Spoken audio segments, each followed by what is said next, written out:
hace más de 800 años, en una colina perdida de Tierra Santa, miles de hombres murieron mirando agua que nunca llegarían a tocar.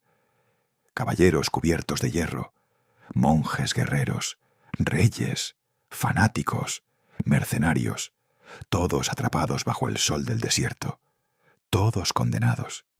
Y en medio de aquel infierno, 300 hombres decidieron no retroceder, no porque creyeran que podían ganar, sino porque habían jurado hacerlo. Aquella decisión cambiaría el destino de Jerusalén, destruiría el reino cruzado y convertiría a un hombre en leyenda. Su nombre era Saladino, y esta es la historia de la batalla que le abrió las puertas de Jerusalén. La historia del día en que el mundo medieval ardió en los cuernos de Hattin. El año es 1187. Europa y Oriente Medio llevan casi un siglo desangrándose en nombre de Dios. 90 años antes, miles de cruzados atravesaron el Mediterráneo para conquistar Jerusalén. Y cuando finalmente entraron en la ciudad, la convirtieron en un matadero. Las crónicas hablan de calles cubiertas de sangre, de humo, de cuerpos apilados junto a los templos. Los supervivientes nunca olvidaron aquello, y el mundo islámico tampoco. Pero los cruzados hicieron algo todavía más increíble que conquistar Jerusalén. Consiguieron mantenerla. Durante casi un siglo, un puñado de reinos cristianos sobrevivió rodeado de enemigos, castillos aislados en mitad del desierto, ciudades costeras separadas de Europa por miles de kilómetros de mar. Era un reino que jamás debió existir, y sin embargo, sobrevivió, aunque cada año fuese más frágil, más pequeño, más dividido, porque mientras los musulmanes comenzaban a unirse bajo un solo líder, los cruzados empezaban a destruirse entre ellos, y entonces apareció él, un hombre nacido lejos de Jerusalén, lejos de Europa, lejos incluso de Arabia, un hombre que no heredó un imperio, lo construyó, Saladino. Incluso sus enemigos terminarían admirándolo. Las crónicas cristianas lo describen como inteligente, paciente y aterradoramente disciplinado. Nunca actuaba impulsivamente, nunca atacaba sin pensar, nunca luchaba una batalla que no pudiera controlar. Mientras los reyes cruzados discutían entre ellos, Saladino observaba, esperaba, aprendía, y poco a poco empezó a unir el mundo musulmán bajo una sola bandera. Egipto, Siria, Damasco, Alepo, ciudad tras ciudad, ejército tras ejército, todo apuntando hacia un único objetivo, Jerusalén. Porque para Saladino aquello no era solo política, era algo personal, espiritual, sagrado. Jerusalén debía volver al Islam, y estaba dispuesto a dedicar toda su vida a conseguirlo. Mientras tanto, en el reino de Jerusalén, todo comenzaba a derrumbarse. El rey Balduino IV acababa de morir, el rey leproso, uno de los monarcas más extraordinarios de las cruzadas, un hombre enfermo que había conseguido mantener unido un reino condenado. Pero tras su muerte llegó el caos, intrigas, traiciones, nobles enfrentados entre sí. Y en medio de todos ellos, un hombre completamente incapaz de controlar la situación. Guy de Lusignan, el nuevo rey, inseguro, manipulable y rodeado de hombres que empujarían al reino directamente hacia el desastre. El peor de todos se llamaba Reinaldo de Chatillon. Y si existiera una lista de los hombres más peligrosos de las cruzadas, Reinaldo estaría muy arriba. Era brutal, impulsivo, violento incluso para los estándares medievales. Atacaba a caravanas musulmanas aunque existieran treguas firmadas. Robaba a peregrinos, ejecutaba a prisioneros, provocaba guerras por puro orgullo. Y en 1187 cruzó una línea que jamás debió cruzar. Atacó una caravana protegida por la tregua, entre los cautivos. estaba la hermana de Saladino. Cuando Saladino recibió la noticia, no gritó, no perdió el control. Eso era precisamente lo que lo hacía tan peligroso. Simplemente hizo una promesa. Mataría a Reinaldo con sus propias manos y después destruiría el reino de Jerusalén. No era una amenaza, era una sentencia, y esta vez nadie podría detenerlo. Antes de hablar de la batalla, tenemos que hablar de ellos, los templarios, porque no eran caballeros normales, ni siquiera parecían hombres normales. Vestían túnicas blancas con una cruz roja en el pecho. Dormían poco, rezaban constantemente, vivían bajo reglas extremadamente duras. No podían poseer riquezas personales. No podían huir del combate. Y cuando entraban en batalla, lo hacían convencidos de que morir luchando era una forma de servir a Dios. Europa jamás había visto algo parecido. Monjes y guerreros al mismo tiempo. Eso los convirtió en una leyenda. Pero también en algo mucho más peligroso. Porque un hombre que ya ha aceptado su propia muerte es muy difícil de detener. Los musulmanes les temían. Muchos cristianos también. Cuando aparecían en el horizonte, todos sabían que la batalla sería sangrienta. Y en 1187, los templarios estaban dirigidos por Gerard de Ridefort, un hombre orgulloso, impulsivo y consumido por el odio. Llevaba años enfrentado a Raimundo de Trípoli, uno de los nobles más inteligentes del reino. Raimundo conocía a Saladino mejor que nadie. Sabía cómo pensaba, sabía cómo luchaba, y sobre todo, sabía cuando Saladino estaba preparando una trampa. Porque eso era exactamente lo que estaba ocurriendo. En julio de 1187, Saladino atacó la ciudad de Tiberíades. Y lo hizo por una razón muy concreta. Sabía que los cruzados intentarían salvarla. Sabía que abandonarían sus posiciones seguras. Sabía que marcharían hacia él. Y sabía exactamente dónde destruirlos. Cuando los líderes cruzados se reunieron para decidir qué hacer, Raimundo dijo algo que dejó a todos en silencio. Dijo que debían abandonar Tiberíades, incluso aunque dentro estuviera su propia esposa, porque comprendía algo que los demás todavía no entendían. La ciudad era el cebo. La verdadera batalla vendría después. Pero Gerard de Ridefort lo llamó cobarde, traidor. Dijo que tenía miedo de luchar. Y Guy de Lusignan, incapaz de decidir por sí mismo, eligió escuchar al hombre equivocado. Fue una decisión que condenó a miles de personas, porque al amanecer del 3 de julio, el ejército cruzado abandonó Séforis y caminó directamente hacia el infierno. El calor era insoportable. Incluso antes del amanecer, el aire ya quemaba. Miles de hombres avanzaban lentamente bajo el peso de sus armaduras, caballos exhaustos, infantería cubierta de polvo, sacerdotes llevando la vera cruz en alto, mientras los soldados rezaban a su alrededor. Muchos creían sinceramente que Dios lucharía junto a ellos. Pero Saladino no quería enfrentarse a un ejército descansado. Quería destruir hombres agotados, sedientos, desesperados, y para eso utilizó el desierto como un arma. Los arqueros musulmanes empezaron a aparecer en las colinas.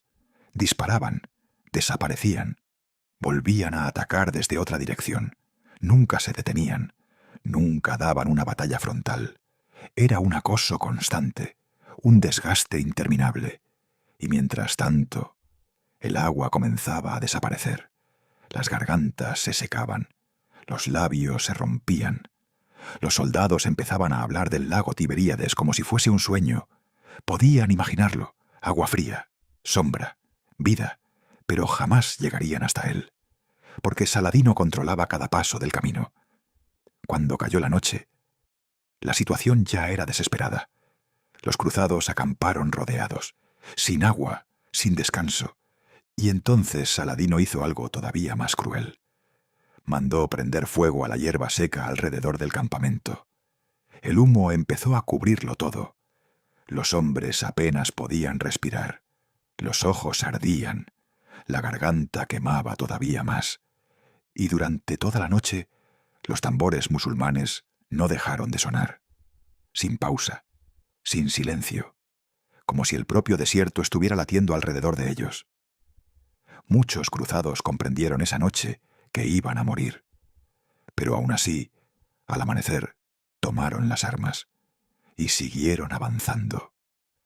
La mañana del 4 de julio fue un caos. El ejército cruzado apenas podía mantenerse unido. Los hombres caían de agotamiento antes incluso de combatir. Algunos abandonaban las filas buscando agua desesperadamente. Otros simplemente se desplomaban en el suelo. Y entonces comenzaron las flechas. Miles de flechas. Una lluvia negra cayendo sobre hombres demasiado cansados para levantar el escudo. Los caballos gritaban. Los soldados tropezaban entre cadáveres. El polvo y el humo cubrían el cielo. Y en medio de todo aquello, la disciplina empezó a romperse.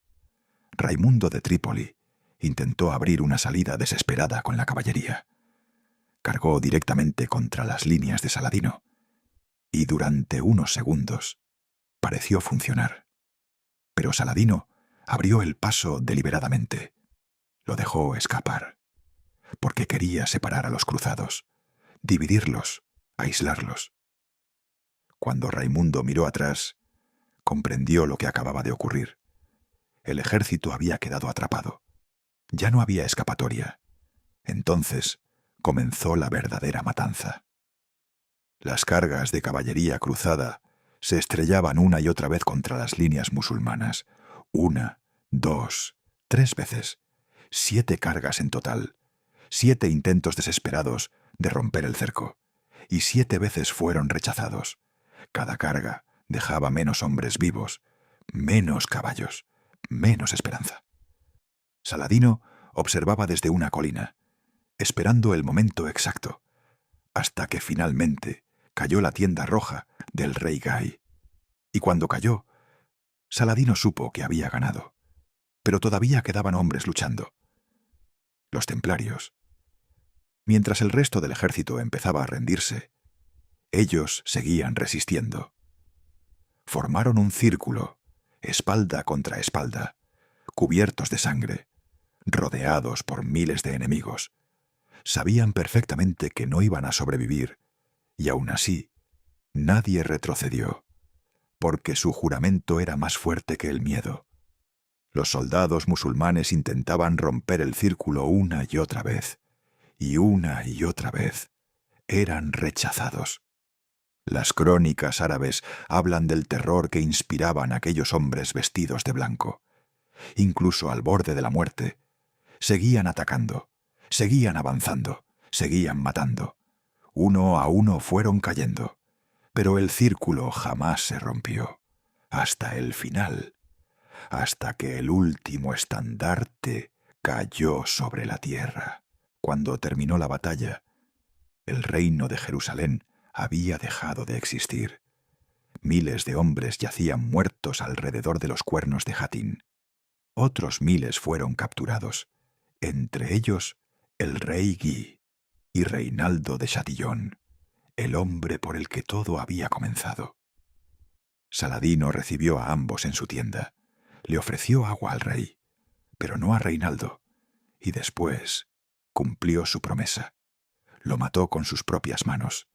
Aquel momento se convertiría en leyenda, porque para Saladino no era solo venganza, era justicia, al menos según su forma de ver el mundo. Después llegaron los templarios supervivientes, y Saladino tomó otra decisión brutal. Mandó ejecutarlos, a todos, no porque los odiara, sino porque los respetaba demasiado. Sabía que mientras existieran, seguirían luchando. Así que decidió acabar con ellos allí mismo. Las crónicas cuentan que muchos murieron rezando, otros en silencio. Ninguno pidió clemencia.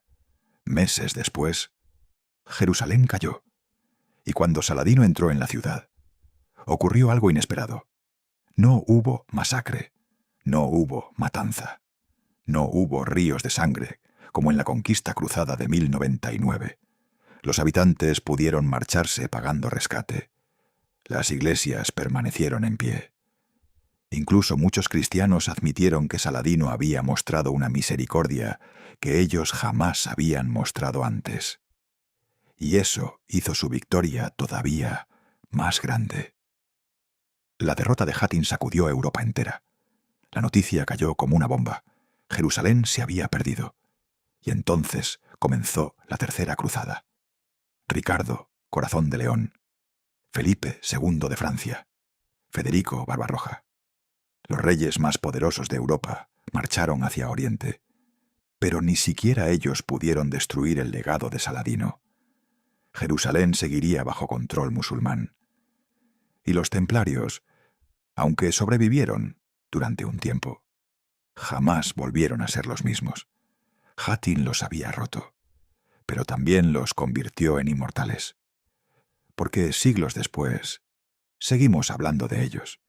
Seguimos imaginando aquel último círculo de hombres agotados resistiendo bajo el sol del desierto. Y quizás esa sea la razón por la que esta historia nunca desapareció. Porque en el fondo, todos entendemos lo que significa. Habla del miedo, del orgullo, de la fe, de hombres que sabían que iban a morir y aún así decidieron mantenerse en pie. No porque fueran invencibles, sino porque creían que algunas cosas eran más importantes que sobrevivir, y quizá por eso, más de 800 años después, todavía seguimos recordando sus nombres. Saladino murió 6 años después de Hattin. Había conquistado Jerusalén, había derrotado a reyes, había cambiado el mundo, y cuando murió, apenas dejó dinero suficiente para pagar su funeral. Había regalado casi toda su fortuna. Sus hombres lloraron su muerte como si perdieran a un padre, y mientras tanto, en algún lugar de las colinas de Hattin, el viento seguía soplando sobre los huesos de los hombres que jamás retrocedieron. Los 300, los últimos templarios, los hombres que eligieron morir de pie. Y así terminó una de las batallas más brutales de toda la Edad Media. El día en que cayó Jerusalén, antes incluso de ser asediada. El día en que Saladino destruyó el reino cruzado. Y el día en que 300 hombres se convirtieron en leyenda. Si quieres más historias como esta, suscríbete a Última Resistencia, porque aquí la historia no se cuenta, se revive.